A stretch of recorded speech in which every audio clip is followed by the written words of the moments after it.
ब्रजराज सिंह है और मैं मध्य प्रदेश में मीडिया के टोली में सदस्य हूं। देखिए, राजनीति में कुछ भी संभव और असंभव नहीं होता है, हमेशा वोलाटाइल रहता है। 2018 में कांग्रेस ने एक झूठ प्रपंच की सरकार बनाई, कुछ वादे किए, वो वादे पूरे नहीं हुए। उनका एक कद्दावर नेता हमारे शहर से जिनका संपर्क है, संदेश है, सामने महल है, ज्योतिरादित्य सिंधिया जी उसके अगेंस्ट गए। अगेंस्ट जाके उन्होंने पार्टी को करके विलय किया भाजपा में, क्योंकि उनको भरोसा था कि भारतीय जनता पार्टी एक ऐसी पार्टी है जो वादे करती है, पूरा करती है। और 3.5 साल में उन्होंने देखा कि हमने जो जो वादे किए थे उन वादों को पूरा किया है। आप बोल रहे हैं आपके सारे वादे पूरे हुए हैं, थोड़ा सा मुझे लगता है समाज का प्रतिनिधित्व वो जानना भी जरूरी है। साहब, बहुत सारी बातें हो रही हैं और खासतौर पर ग्वालियर की सियासत के बारे में कि कई बातों का ध्यान रखा, कई बातों का ध्यान नहीं रखा। जमीन पर आपको लगता है सियासतदानों ने सब किसी का ध्यान रखा है?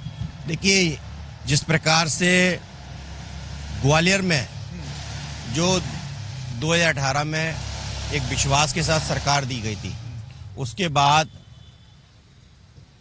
जिन लोगों ने लोकतंत्र की करोड़ों रुपए पैसा लेकर सरकार को गिराया और दूसरी सरकार में गए, इससे पूर्ण रूप से हम जैसे लोग तो छल गए। क्योंकि जिस प्रकार से शिवराज सिंह जी ने दलित पिछड़े वंचितों के लिए वादा किया था कि हम 27% आरक्षण देंगे, हम जाति उनके केंद्रीय मंत्री राजनाथ सिंह जो पूर्व में गृह मंत्री थे, उन्होंने कहा संसद के अंदर कि हम जाति गणना कराएंगे, लेकिन आज दिनांक तो उनकी जाति गणना नहीं कराई। 27% आरक्षण के लिए बोलते नहीं है। हमारे प्रतिनिधि की बात कहने वाली बात है।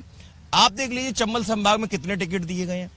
अगर ये दलितों की बात करते हैं, पिछड़ों की बात करते हैं, यहाँ तक कि ग्वालियर की स्थिति को देख ले, हर जगह धूल है, रोड खुद ही पड़ी है। ये इसी को विकास कहते हैं। यहाँ ग्वालियर के अंदर इतना बड़ा जेसी मिल था, आज पूरी तरह से उद्योग मिल सब खत्म हो चुके हैं इनके राज्य में।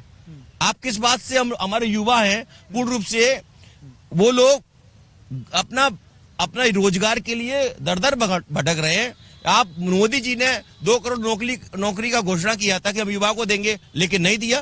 तो कहीं ना कहीं ये छलावा मध्य प्रदेश में फिर दोबारा कह विकास पुरुष हैं, हम विकास के मसीहा हैं, और पूरी रूप से आज ये मसीहा नहीं है, ये पूरी तरह जुमलाबाजी मसीहा बन गए हैं, जो पूरी तरह से लोगों के साथ पूरे उनके अधिकारों का हनन कर रहे हैं। आप बोल रहे हैं अधिकारों का हनन कर रहे हैं, मुझे लग रहा है क्योंकि ढेर सारे आरोप भाजपा पर लगे हैं तो जवाब लेना भी जरूरी हो जाता है।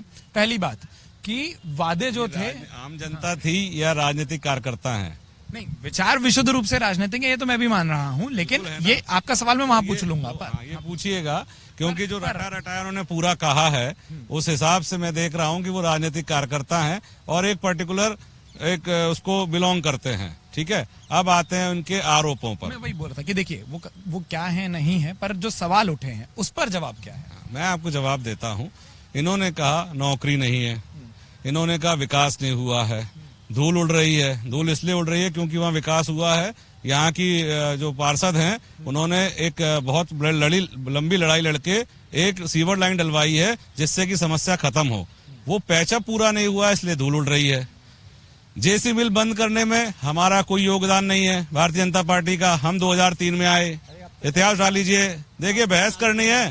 जेसी मिल नहीं चालू हो सकती, प्राइवेट संस्था थी, सरकारी नहीं है। बिरला जी की मिल थी, बिरला जी की मिल थी। ठीक है, 2003 के बाद में मैं गिनवाता हूँ, 3% कृषि दर से 18% पे आए।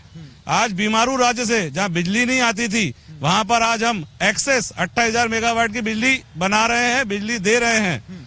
1 मिनट, 10वें नंबर का हमारा आज की डेट में प्रदेश है। इकोनॉमिकली हम ग्रो कर रहे हैं। 5 लाख सड़कें बना चुके हैं, 65 लाख घरों में नल जल से पानी दे चुके हैं। जिन सरकारों की ये बात कर रहे हैं, उन सरकारों में कभी शौचालय नहीं मिला। आज हम घर घर में नल से जल दे रहे हैं। अब क्या विकास ऐसा छोड़ना होता है, चुटकी बजाई और हो गई। अगर आप ये वीडियो YouTube पर देख रहे हैं तो हमारे चैनल को सब्सक्राइब करें और बेल आइकन को दबाना ना भूलें। अगर आप Facebook पर ये वीडियो देख रहे हैं तो हमारे पेज को लाइक करें।